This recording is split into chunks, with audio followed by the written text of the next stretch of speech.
Racontez-vous. Racontez-vous. Une émission de Franck Dumouillat et Anne-Claire Rebibeau.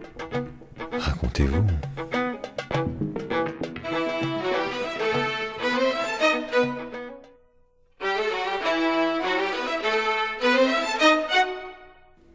Deuxième émission de Racontez-vous. Je vous rappelle le principe de Racontez-vous, c'est d'aller à la rencontre de personnages qui, en apparence, ont l'air de monsieur et madame tout le monde.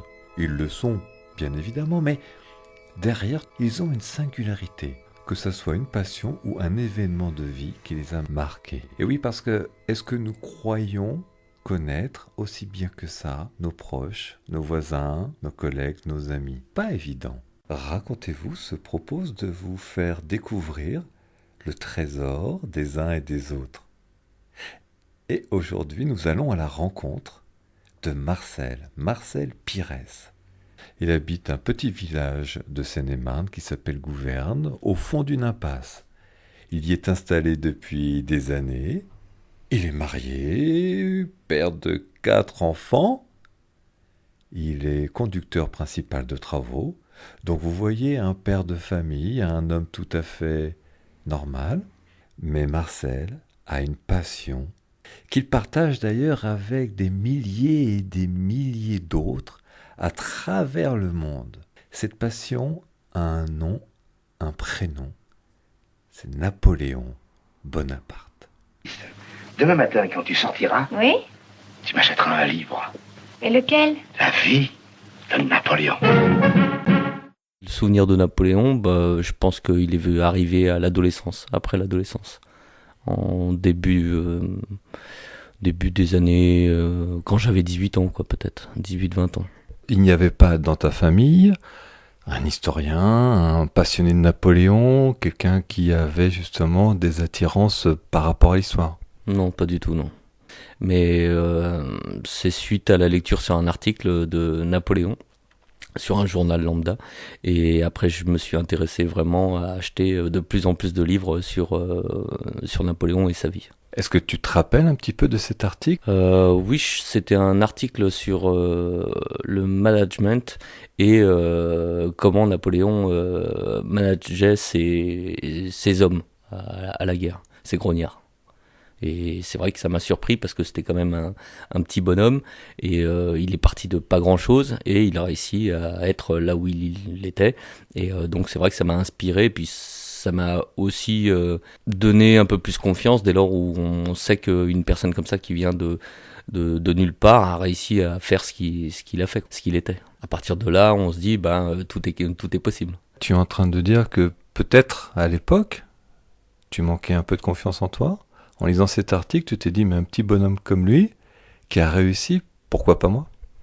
Exactement, ouais, c'est aussi puis s'inspirer de la personne ou comment, avec pas grand-chose, et puis en étant qu'un seul et simple être humain, on peut devenir une si grande légende où 200 ans après, il y a toujours un livre, 6 livres, je crois, par jour qui sortent de lui. Donc c'est quand même une grande légende, et donc je me suis dit... pourquoi pas essayer, pas de devenir une légende comme Napoléon, loin de là, mais au moins, je me suis dit, ça m'a inspiré pour essayer de me construire peut-être, et puis pour prendre un peu plus de confiance en moi. Ouais. Je crois que c'est le premier qui arrive au gouvernement. Avant, ce n'était que des rois, donc c'était de père en fils, et donc c'est lui le premier qui arrive à la sueur de son front. Est-ce que c'est ça aussi qui fait cette particularité de ce personnage qui est mondialement connu, comme tu dis, 200 ans après sa disparition? Oui, tout à fait, c'est exactement ça, parce que on l'attendait, on le connaissait de nulle part, et on l'attendait pas du tout, et lui, il a réussi à arriver, à prendre sa place et à s'imposer face à tous, quoi. Lui est arrivé et a réussi à instaurer un empire, et qui a continué après sous Napoléon III. Donc c'est vrai qu'en partant de pas grand-chose, on arrive à construire quelque chose, quoi. Alors c'est bien beau d'être un bel orateur, mais il faut réussir à convaincre tout le monde et emmener tout le monde derrière lui. Lui, c'est ce qu'il a réussi à faire aussi, notamment au retour des 100 jours, quand il avait perdu le pouvoir et qu'il est revenu le chercher et que tout le monde voulait lui bloquer la route. Et lui, il arrivait et il a dit face à ses anciens soldats qui étaient sous la royauté à cette époque-là, il a dit suivez-moi. Et du coup, ils ont tous retourné leurs fusils contre le roi plutôt qu'avec contre lui, avec cette force à fonder puis à souder tout le monde. Donc c'est vrai qu'à partir de là, quand moi après par la suite j'ai créé aussi une société, c'est vrai qu'on se dit comment on fait pour souder tout le monde, comment on fait pour emmener les hommes avec nous. C'est vrai que ça donne une espèce d'inspiration et une force en se disant waouh, on peut réussir à emmener tant d'hommes derrière nous. Donc voilà, c'est ça. Donc quand tu as créé cette société, tu pensais à Napoléon, et quand tu étais face à tes employés, tu pensais aussi comment aurait fait Napoléon à ma place? Comment ça se passait justement? Pas forcément comment Napoléon aurait fait à ma place ou comment il l'aurait fait ou quand je m'en serais sorti ou comment il s'en serait sorti, pardon, mais plus dans le sens où oui, je pense à sa manière de réussir à souder les gens et à les emmener avec lui. Dans une société, c'est très difficile aussi, dans le sens où pour le travail, il faut que les gens soient convaincus pourquoi ils travaillent et soient soudés tous ensemble, dans le sens où il faut finir tous les travaux qu'on a à faire et non pas tout le temps en train de travailler un petit peu puis histoire de dire voilà, j'ai mon salaire à la fin du mois et tout le reste je m'en fiche. Moi, ce qui m'intéressait dans le personnage et puis dans ce que j'ai pu m'en inspirer quand j'avais la société, c'était le fait justement de pouvoir souder les personnes qui travaillaient avec moi et pouvoir leur dire on est tous ensemble, on est tous dans la même barque et on y va tous ensemble, quoi. Mais tu mettais ta main comme ça dans ton gilet quand tu leur parlais? Non, je mettais pas la main. Je me prenais pas pour lui non plus, mais je m'inspirais de lui, ouais. Mais pas la main, peut-être les deux mains derrière le dos, mais pas la main dans le gilet. Révélation intéressante. Voici un homme d'État qui a vécu il y a 200 ans, qui influe sur la vie d'un entrepreneur actuel. Marcel nous dit: derrière lui, ces grognards étaient soudés. Que Napoléon soit un personnage controversé, et nous y reviendrons, je pose la question à Marcel un peu plus loin dans l'émission, je me pose la question, est-ce que nos présidents actuels auront une même influence sur les hommes de demain? À vous d'y répondre. En attendant, continuons l'exploration de cette passion de Napoléon.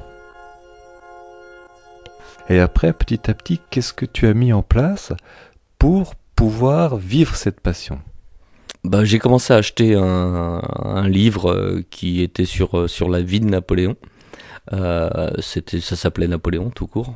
C'était de Castello, qui m'a beaucoup plu. C'était un énorme livre et je me suis dit waouh, moi qui lis jamais, j'arrive à lire tout ça en très peu de temps, et parce que j'étais vraiment inspiré et que j'étais passionné par ce livre. Donc j'ai dit on va acheter le deuxième, qui était aussi un autre pavé et qui s'appelait Bonaparte cette fois-ci, et pareil toujours de Castello. Et là pareil, j'ai commencé à lire et puis toute la vie, tous les récits, et ça m'a vraiment plu de ce qu'il a pu faire. Donc j'ai commencé à acheter de plus en plus de bouquins et lire tout ce qui se passait autour de Napoléon, notamment son personnage avec la garde, avec ses gars, ses grognards, avec l'armée, mais aussi son côté avec les femmes qui me plaisait, parce qu'il avait un certain talent d'écriture. On pouvait pas dire que c'était un bel homme, mais il réussissait quand même, de par son aura, à amener pas mal de femmes chez lui et savoir parler aux femmes, notamment à Joséphine, quand on lit les lettres de Joséphine. Ne m'embrasse pas parce que sinon tu vas brûler mon sang, ne serait-ce que cette phrase-là, c'est magnifique. Et il savait parler aux femmes. L'emprise qu'il avait sur pas mal de monde, c'est tout ça qui m'intéressait. Ça veut dire que c'est Napoléon qui t'a appris à draguer? Non, Napoléon, je crois qu'il est venu bien après. J'ai commencé à draguer, je crois que Napoléon, j'y pensais même pas. Dans sa vie, il a eu 2 femmes, Joséphine et... Marie Valesca. Mais en même temps, paraît-il qu'il y avait énormément de maîtresses. Oui, Marie Walewska, c'était une de ses maîtresses, pardon, et il y avait, oui, et Marie Walewska, c'était une femme qu'il aurait, je pense, voulu épouser, une femme polonaise, et qu'il l'a pas faite, mais c'est vrai qu'il y avait énormément de femmes autour de lui dans toute sa vie, même si, apparemment, de ce qu'on peut lire, c'était pas un grand homme au lit, mais d'après ce qu'on peut lire, hein, après j'étais pas derrière les rideaux, mais voilà, c'est quelqu'un qui plaisait beaucoup aux femmes et de par son statut, comme on peut regarder les hommes qui ont un certain statut comme DSK par exemple, plaît beaucoup aux femmes.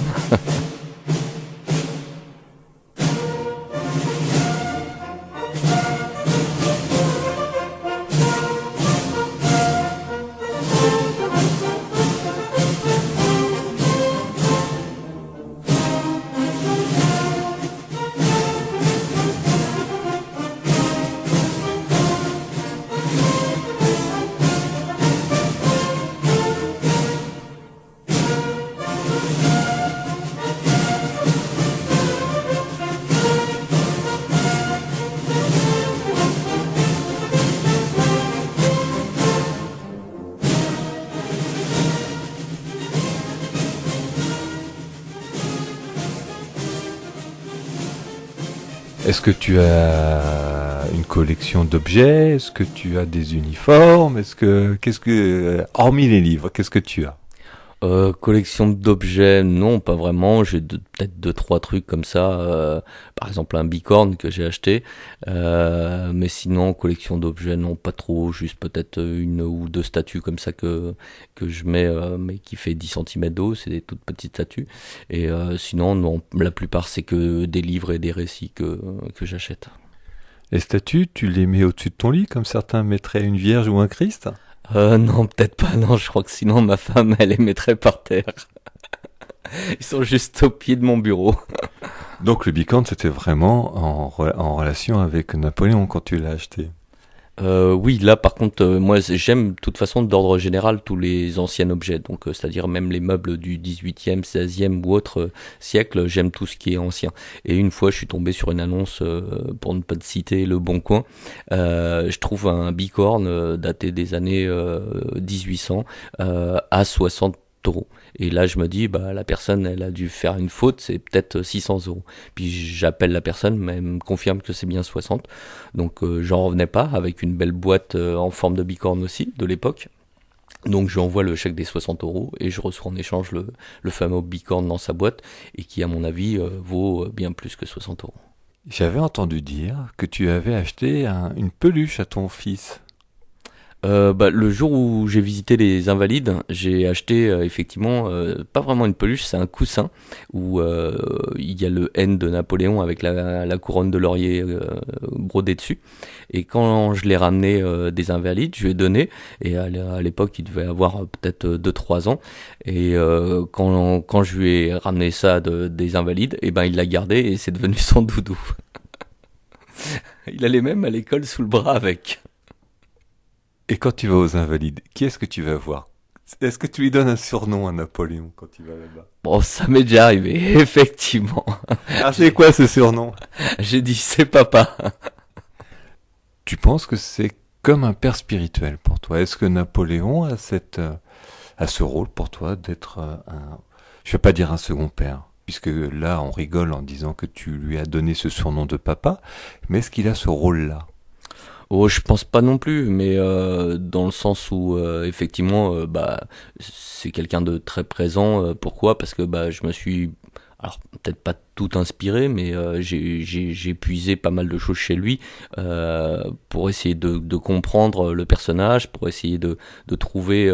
Pendant un moment, je lisais aussi pas mal d'articles sur le management, et à chaque fois, lui revient dans ces articles-là parce que à son époque, il a su manager quand même pas mal de pays. Du moins pas mal d'armées dans plusieurs pays différents. Alors là, je vais poser une question un petit peu psychologique, mais tu as connu ton père? Oui. Donc c'est pas un père de substitution, Napoléon? Non. Absolument pas. Non.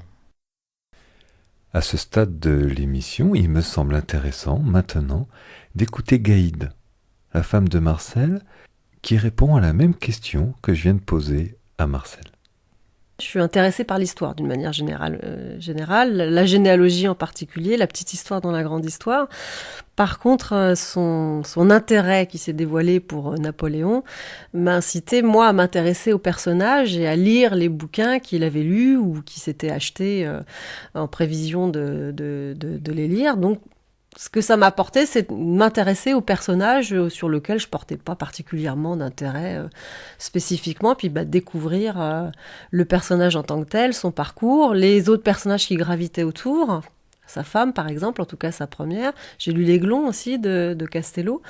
Donc non, ça m'a donné envie de découvrir ce qui l'intéressait. Voilà, donc ça m'a donné envie de découvrir le personnage. Alors la question que je voudrais te poser, c'est parce que je lui ai demandé un petit peu comment s'était passée son enfance. Il m'a dit que ça avait été une enfance difficile. Il est vite passé et j'ai senti que j'avais pas à insister sur son enfance. Par contre, à un moment donné, je lui ai demandé est-ce que Napoléon pourrait être une sorte de père spirituel. Il m'a dit non. Comment tu vois ça, toi ? Moi, je pense qu'il y a une loyauté qu'il garde à son père qui fait qu'il ne pourra pas avoir un père de substitution ou une référence paternelle, ou en tout cas quelque chose qui viendrait remplacer ou se substituer à son père, parce que son père, il existe, il l'a connu, et il l'a beaucoup aimé, puisque aujourd'hui il est décédé. Donc je pense qu'il y a cette fidélité, cette loyauté qui fait pour lui, ce ne sera pas possible de dire que quelqu'un d'autre ou une image différente pourrait être, autre que celle de son père, pourrait être une substitution ou en tout cas le remplacer. Mais je pense que oui, il y a une admiration, alors peut-être pas paternelle, mais en tout cas d'un personnage un petit peu supérieur, comme un jeune enfant pourrait admirer son papa parce qu'il est grand, il est fort et qu'on a envie de le prendre comme modèle. Donc je pense que oui, il y a un petit peu de ça, il y a un petit peu de ça probablement, certainement. Et tu penses que Napoléon a aidé Marcel à se construire ? Oui. Alors bon, pas complètement, mais en tout cas, ni exclusivement. Mais je pense que oui, je pense qu'en plus, il a découvert Napoléon, puisqu'on en reparlait suite à cette émission-là hier soir, suite à un article qu'il avait lu sur une revue lambda sur le management ou voilà quelque chose comme ça, et où il y avait un parallèle, ou en tout cas j'ai pas lu l'article, mais en tout cas un lien entre le management et Napoléon, comment lui il était meneur d'hommes, comment il arrivait à électriser ses soldats, à les amener vers un objectif et puis à réussir cet objectif. 2 dernières questions. Comment toi tu vois Napoléon ? J'ai un rapport assez admiratif. Je pense qu'on ne peut que être admiratif par rapport à ce personnage qui est parti de rien du tout, alors qu'arrivé dans un contexte aussi, parce qu'il arrive dans le contexte de la Révolution française et que probablement qu'il serait né 100 ans avant, il aurait pas eu la chance historiquement de faire le parcours qu'il a fait. Mais quand même, arrivant dans ce contexte favorable, on ne peut que être admiratif de ce petit fils, on va dire, de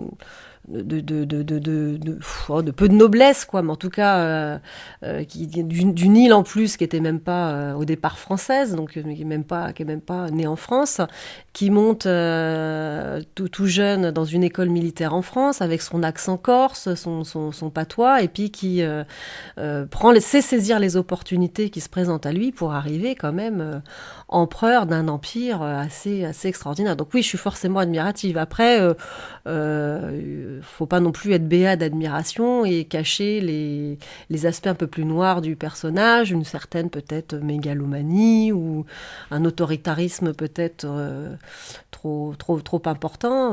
Mais non, admiratif par rapport au parcours, par rapport à ce qu'il a fait, par rapport à l'œuvre qu'il a laissée aujourd'hui, le code civil, le découpage administratif, les départements, etc. Donc oui, une admiration, mais pas béate.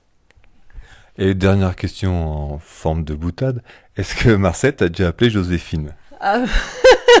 Oui, ça m'est arrivé en rigolant, mais je préfère Joséphine que Marie-Louise. Donc ça m'a pas gênée. Si vous aviez pas été marié, j'aurais fait de vous... Quoi donc ? Le Napoléon du cheveu.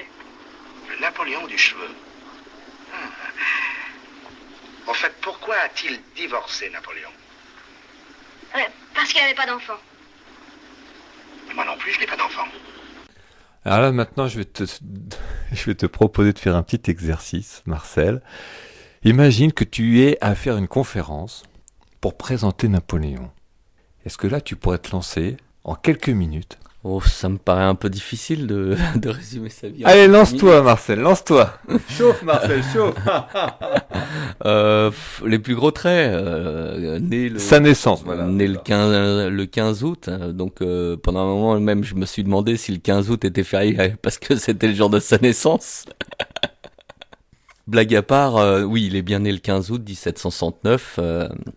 À Ajaccio, et puis il est parti à l'âge de 6 ou 7 ans sur Paris. Son père l'a envoyé sur Paris à l'école, et donc ce qu'il a pas eu, je pense, une enfance très heureuse, et ça a forgé son caractère, et tout le monde se moquait un peu de lui parce qu'il avait un accent corse, et les Parisiens n'aimaient pas trop, donc il le mettait un peu à part, et à chaque fois il fallait qu'il sorte ses points pour montrer quand même que voilà, le petit Napoléon, c'était pas que un petit enfant, c'était aussi quelqu'un qui savait se défendre et quelqu'un qui avait de la place à prendre, quoi. Sa famille bourgeoise, noble? Pas très bourgeoise. Son père était un petit avocat, sa mère était une femme à la maison, avec tous les enfants qu'elle avait, donc il fallait qu'elle s'en occupe. Et puis il y avait de l'argent, mais pas tant que ça. Pas tant que ça. Vraiment, c'était vraiment ce qu'il fallait pour vivre, mais c'était pas au-delà de ça. C'était pas vraiment une famille bourgeoise. On peut pas dire que c'était une famille bourgeoise. Donc il l'envoie à l'école militaire, et ensuite, qu'est-ce qui se passe pour lui? Une fois qu'il arrive à Paris, il suit l'école militaire, il fait quelques petites batailles, il repart à Ajaccio, il revient, il s'engage là cette fois-ci pour l'armée d'Italie, et puis c'est à partir de là que tout se déclenche, quoi. J'ai demandé à Marcel de nous raconter la vie de Napoléon, et c'est pas aussi évident que ça de transmettre sa passion. Vous qui écoutez cette émission, vous avez l'habitude peut-être d'écouter des historiens, des conférenciers qui vont vous parler de tel ou tel sujet. Marcel connaît énormément de choses sur Napoléon.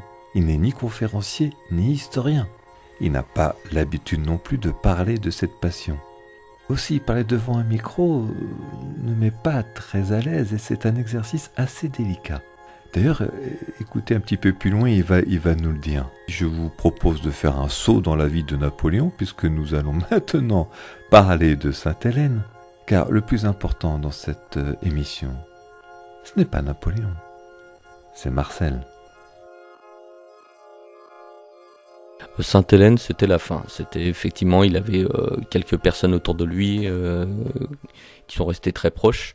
Mais c'est vrai que les Anglais, en gros, l'emprisonnaient complètement. Il était épié des faits et gestes qu'il pouvait faire, donc il n'était pas complètement libre. Et comment est placée Sainte-Hélène, c'est vrai que c'est difficile à partir de là-bas, de s'évader. Donc je pense que il y a réfléchi peut-être une ou deux fois, mais c'était impossible pour lui de partir de Sainte-Hélène.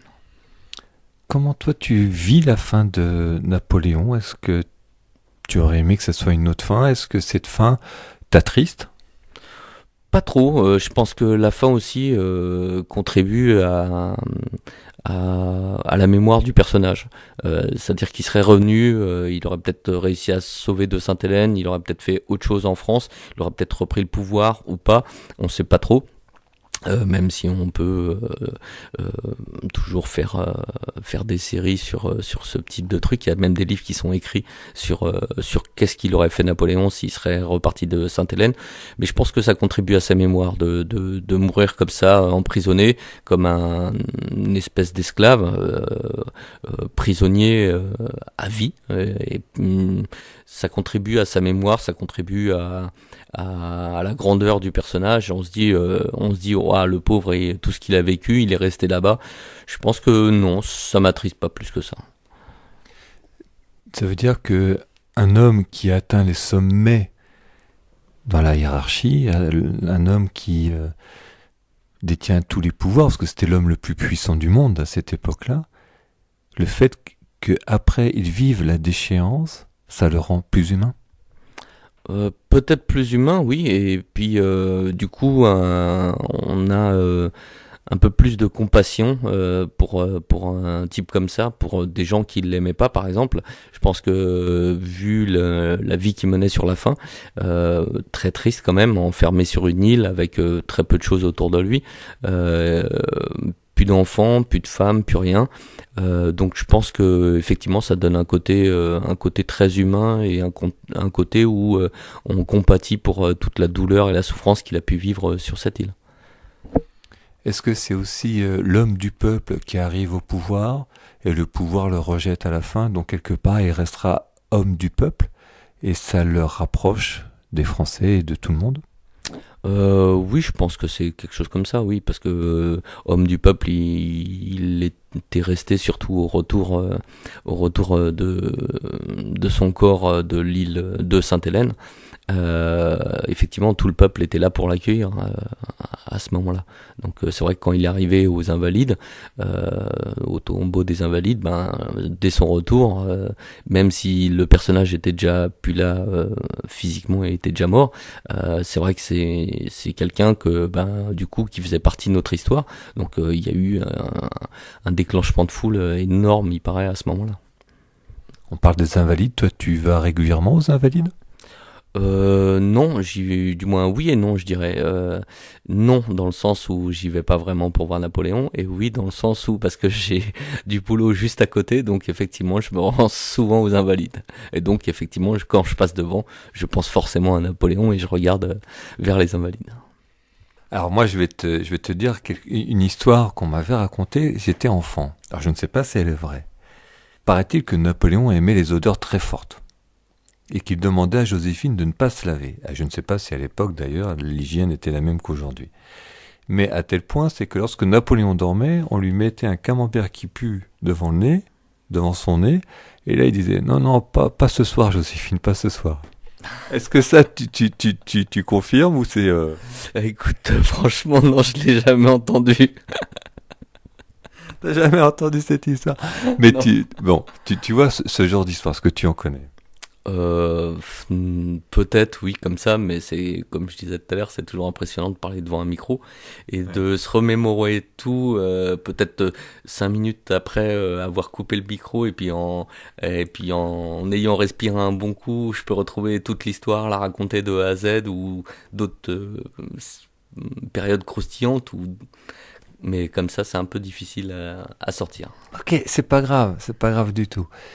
Bon, on a parlé de Napoléon, là, toi tu as une admiration devant cet homme, tu as dit peut-être même le fait qu'il finisse sa vie de cette manière à Sainte-Hélène, ça lui a permis d'être aimé un peu de tout le monde, mais en fait il y a plein de gens qui détestent Napoléon.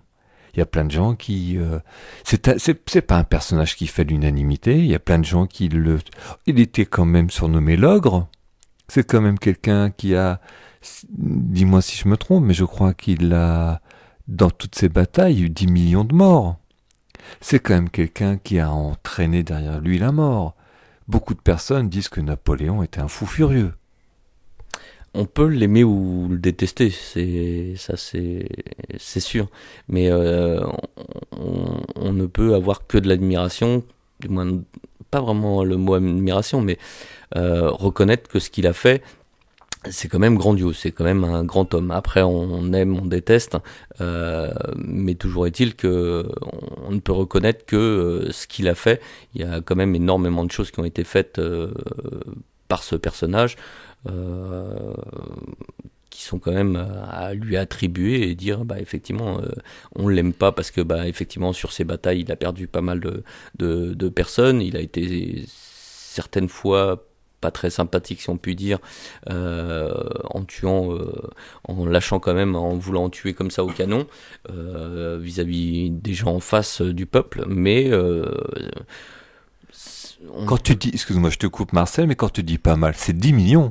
Oui, j'en suis conscient, mais ce que je veux dire par là, c'est que on ne peut que lui attribuer quand même le sens de la grandeur du personnage. Après, on ne peut ne pas l'aimer. On dit, voilà, c'était quand même quelqu'un qui a tué énormément de personnes, qui a fait la guerre à tout va, mais on ne peut pas retirer du personnage ce qu'il était.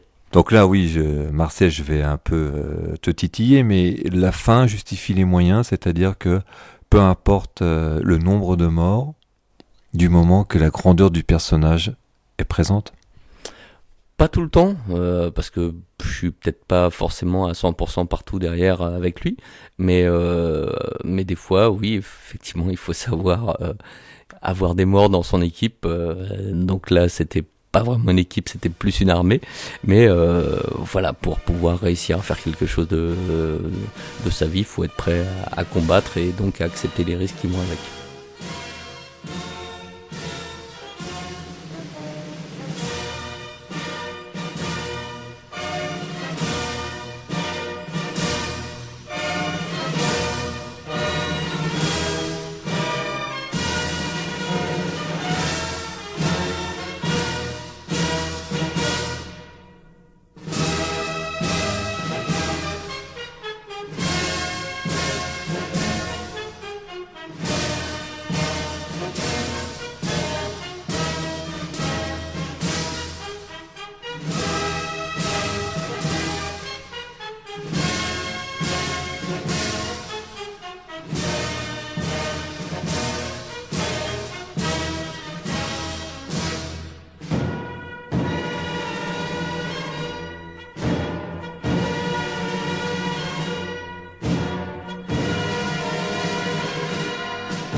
Tu es déjà allé à Ajaccio ? Sur les pas de papa ?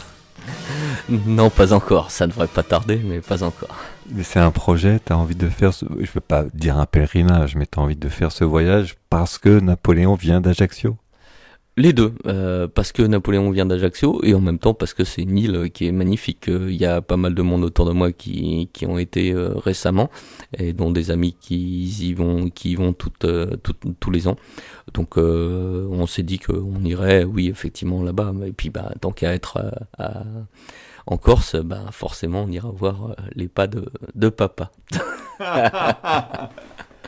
Napoléon est le Français le plus connu au monde.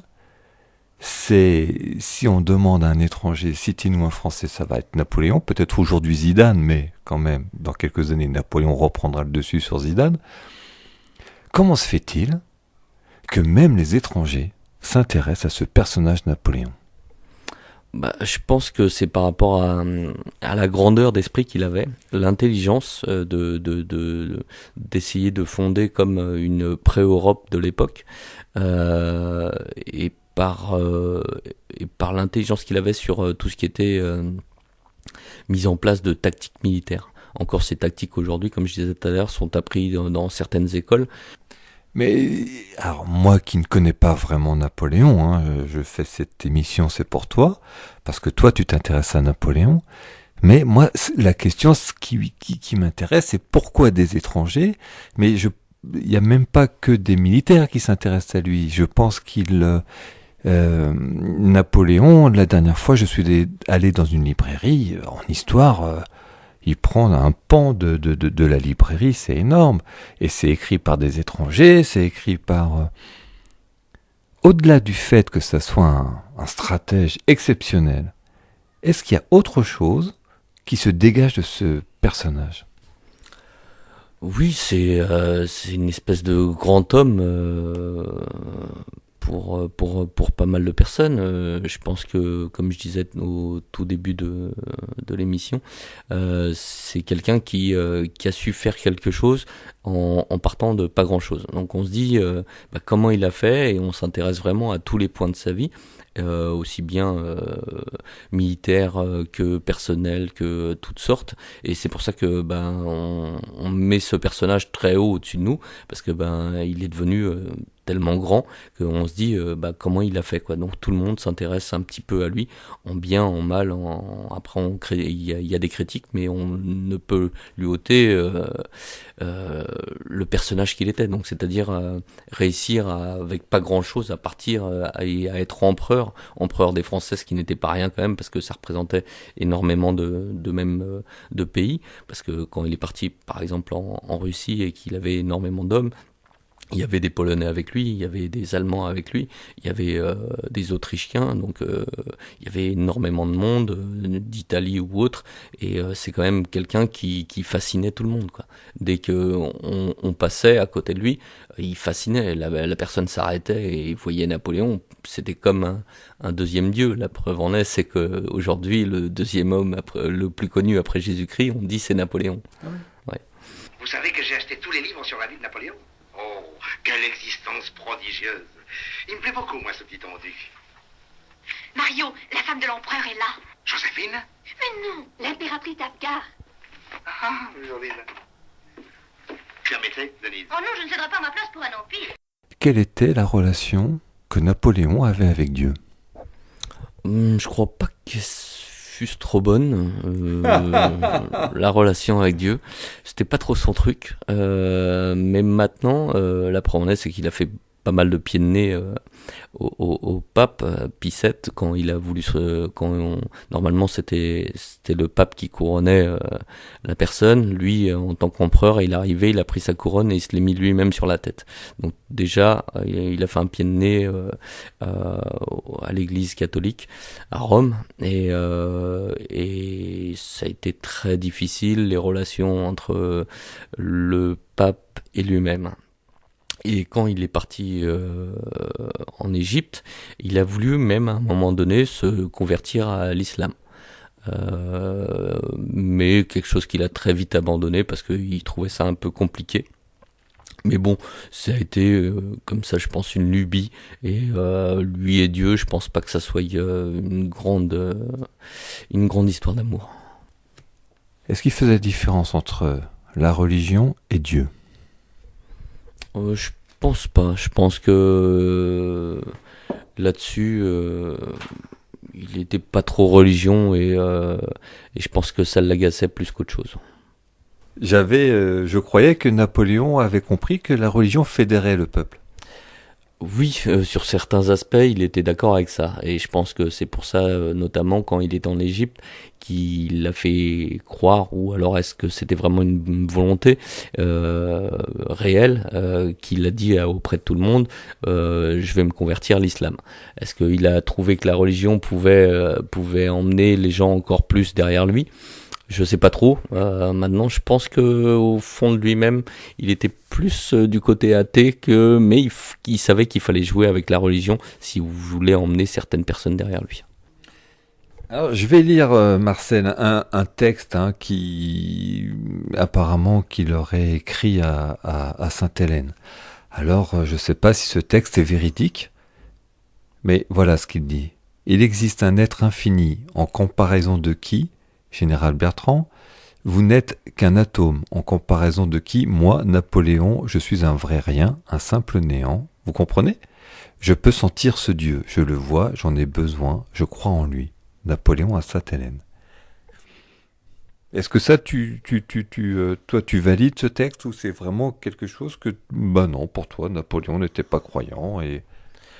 Pour moi, je pense qu'il n'était pas très croyant, mais il y avait une certaine partie d'un côté de lui qui faisait que peut-être effectivement notamment par rapport à ce texte, je l'avais déjà lu aussi, et je pense que il y avait certains moments de sa vie où il a pu ou penser être croyant et pouvoir s'investir ou s'attacher derrière quelque chose, quand je pense notamment qu'il n'était pas au haut de sa forme, donc c'est-à-dire plus empereur, donc il se raccrochait à quelque chose, mais par rapport à tous les autres personnes justement qui s'accrochaient à lui comme un demi-dieu, et que lui était au-dessus de tout ça, donc il il n'avait pas trop une relation, je pense, complète et puis, comment dirais-je, sur la longueur avec la religion, mais il y a eu certains hauts et bas avec cette religion.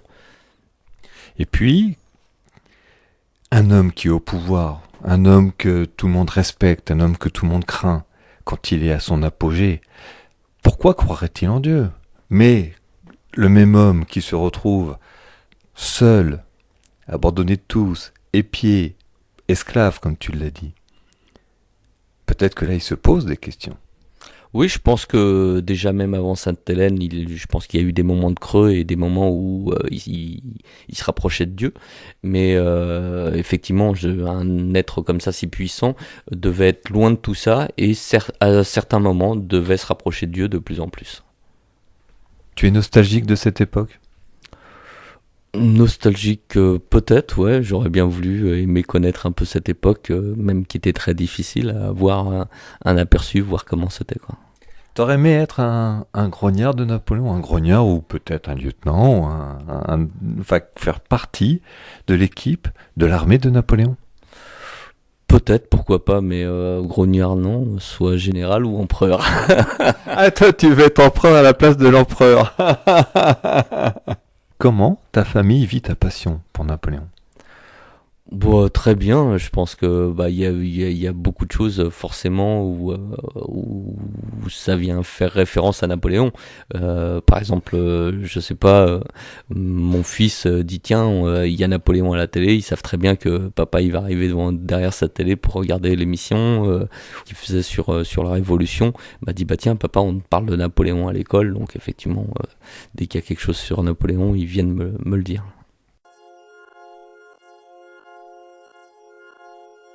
Donc là, je suis avec Malone, c'est le fils de Marcel. Comment papa, il parle de Napoléon ?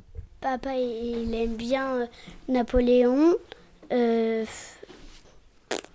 a presque le même chapeau chez nous de Napoléon. Raconte-moi un petit peu chapeau, comment il est fait ? Un peu en... c'est le même, sauf qu'il n'a pas le truc qu'il y a sur le chapeau là. D'accord. Et toi, t'avais un doudou, t'avais un coussin à un moment donné que t'emmenais à l'école, paraît-il. Tu te rappelles de ça ou pas ? Oui, j'ai un coussin où il y a Napoléon, il y a la couronne. Et aussi, j'ai comme une poupée, enfin un jouet, quoi. Et c'est Napoléon que papa m'a offert parce que voilà, il adorait et maintenant il m'a donné. Et toi, tu aimes Napoléon ? Oui, comment il est habillé, voilà. Mais c'est qui Napoléon ? Dans l'ancien temps, c'était un empereur. Il commandait un peu. Et là, il y a tes sœurs qui arrivent. Il y a Lou qui arrive. Viens, Lou. On est en train de parler de Napoléon. Toi, est-ce que tu aimes Napoléon, Lou ? Oui, ça va. Et papa, il vous parle souvent de Napoléon ? Ça dépend des fois. Quand on a des leçons dessus. Qu'est-ce qu'il a fait, Napoléon, dans sa vie ? Il a été couronné empereur. Il a fait la guerre. Et sa dernière guerre, je sais que c'est en Russie. Et tous ses soldats, ils ont été morts de froid parce qu'il faisait trop froid. Et il a été prisonnier sur une île à Sainte-Hélène. Et il a réussi à s'échapper. Et quand même, c'est un homme fort, Napoléon. Fort ? Pourquoi il était fort ? Il a réussi à s'échapper, il a fait la guerre, voilà. Et vous, quand il y a un film sur Napoléon, vous le regardez avec papa ? Oui. 2 fois. La dernière fois, il y avait un film sur Napoléon et je l'avais regardé. Et papa, il est comment dans ces cas-là ? Il parle plus, il faut pas lui parler, il faut faire du silence. Il regarde comme ça, personne ne parle, mais quand on comprend pas, il nous explique. C'était un film pour enfants que j'avais vu la dernière fois. Manoun, est-ce que toi tu aimes Napoléon ? Que des fois il a fait des choses pas bien. Comme quoi ? Des fois il dirigeait tout seul. C'est pas bien de diriger tout seul ? Oui, c'est pas bien. C'est-à-dire, il aurait été mieux qu'il demande à d'autres personnes de diriger avec lui. Oui. Mais... Et puis quoi d'autre ? C'est tout. Nous finissons l'émission avec les enfants de Marcel. Il y avait Lou, il y avait Manoun, il y avait Malone. Il y a 4 enfants, mais la 4e, qui s'appelle Claudia, est encore un peu petite pour parler de Napoléon. C'était une émission avec Marcel Pires pour Racontez-vous. À bientôt.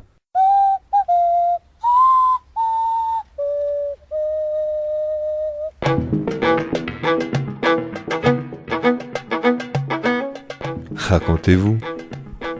Racontez-vous. Une émission de Franck Dumouillat et Anne-Claire Rebibaud. Racontez-vous.